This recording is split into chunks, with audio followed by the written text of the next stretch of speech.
ओम शांति।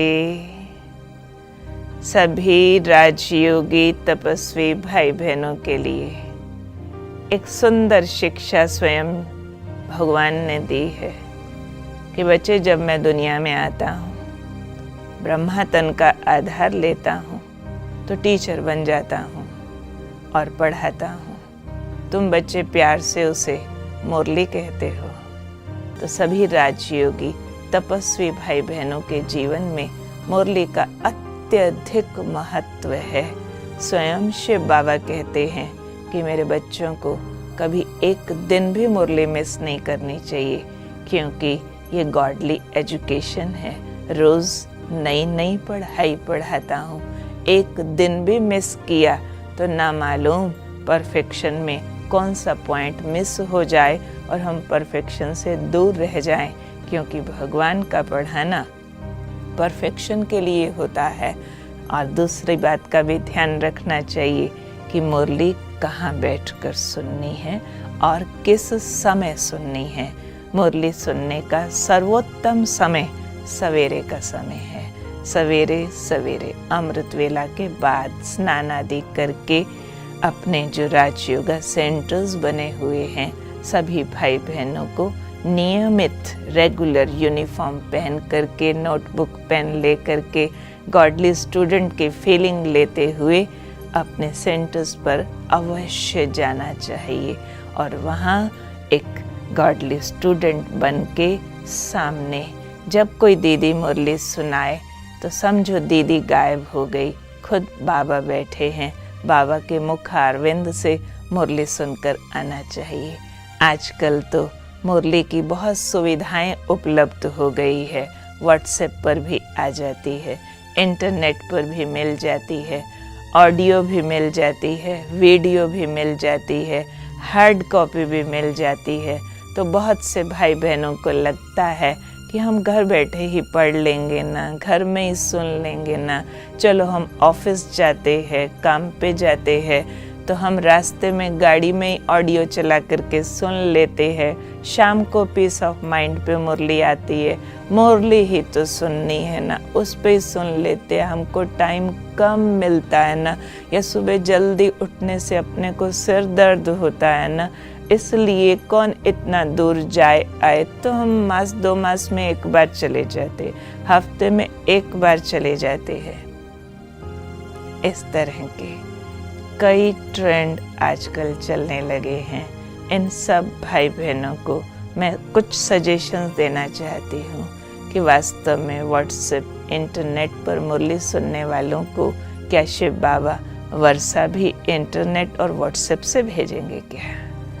ये तो पढ़ाई के लिए अपने विद्यालय खुले हुए हैं और मुरली के महावाक्यों को ठीक समझने के लिए प्रॉपर सिटिंग चाहिए, प्रॉपर कंसंट्रेशन चाहिए, प्रॉपर वायुमंडल चाहिए, संग चाहिए और संग में आपस में कन्वर्सेशन चाहिए।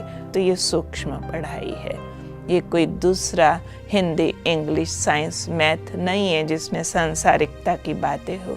ये रूहानियत की बातें हैं, जिसके लिए रूहानी स्थिति में एकाग्र होकर के सुनना बहुत अधिक महत्वपूर्ण होता है।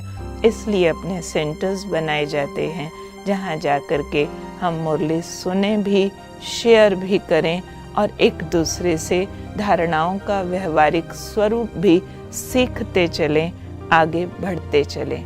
बहुत इमरजेंसी कोई रीजंस हैं किसी के, बिल्कुल अनअवॉइडेबल रीजंस, जो किसी भी कारण से नहीं पॉसिबल है सेंटर जाना। ऐसे भाई बहनों को सुविधा देने के लिए इस तरह के सब साधनों का प्रयोग किया गया कि मैं व्हाट्सएप से, आपको इंटरनेट से मुरली भेजी जाती है।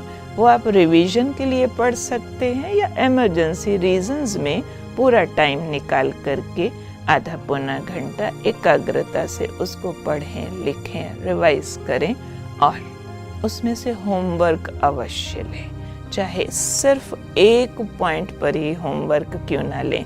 आज बाबा ने कहा बच्चों को किसी को दुख नहीं देना, एक पॉइंट ही पूरा दिन याद रखें। आज बाबा ने कहा बच्चों को खुदाई खिदमतगार होकर के रहना, पूरा दिन उस पर अटेंशन रखें और उसको प्रैक्टिकल जीवन में उतारने की पूरी कोशिश करें।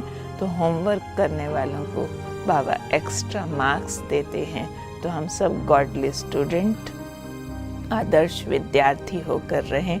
हर एक को ये संकल्प करना चाहिए, मुझे नंबर 1 स्टूडेंट बनना है, मम्मा की तरह पढ़ाई में सबसे आगे जाना है, टीचर के आने से पहले मुझे एकाग्र होकर बैठना है। और जब भी मुरली सुने उससे पहले 20-25 मिनट एकाग्र होकर मन को शांत करके फिर मुरली सुननी होती है। सीधा स्थूल चिंतन से आकर बैठ गए तो मुरली की डेप्थ कैच नहीं होती। और हो सके तो दिन में 3-4 बार ज़रूर मुरली रिवाइज करें और उसके अंदर सूक्ष्मता को कैच करके उस अनुसार अपने को टिकाएं और पूरी मुरली को पिक्चराइज करें। मुरली सुनते सुनते बाबा जो जो बात बोलते जाते हैं, परम धाम, तो बुद्धि को वहाँ ले जाएं। परम धाम, तुम आत्मा हो, आँखों से देखते, कानों से सुनते हो, तो साथ साथ फील करें। बाबा सतयुग की बात बोलते हैं तो वहाँ पहुँच जाएं। सूक्ष्म वतन की बात बोलते हैं तो वहाँ पहुँच जाए। तो जितना मुरली के साथ साथ विजुअलाइजेशंस को यूज़ करेंगे तो फील करेंगे कि मैं वही गोप गोपी हूँ। मुरली की धुन पर नाचने वाला, नाचने वाली, अति इंद्रिय सुख में मगन मैं वही गोप गोपी हूँ। और ये वही भागवत चल रही है, ये वही संगम का सुहावना समय है जबकि भगवान स्वयं सामने गीता सुना रहे हैं सुप्रीम टीचर बन करके। तो इस महान सौभाग्य को पूरी तरह से हम प्रयोग करें। ओम शांति।